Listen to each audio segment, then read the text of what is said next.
మేడ్చల్ జిల్లా బోడుపల్లిలోని SR junior boys కళాశాలలో ragging కలకలం రేపుతుంది.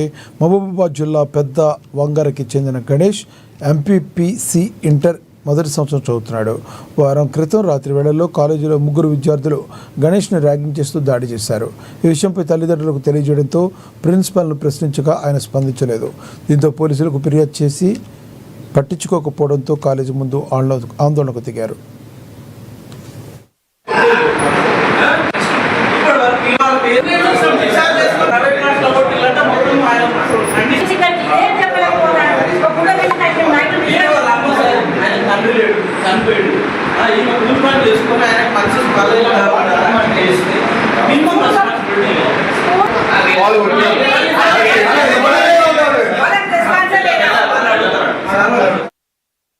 నాగోల్లో జరిగిన దారుణంపై సుప్రజా డాక్టర్లు హెల్త్ బులెటిన్ విడుదల చేశారు.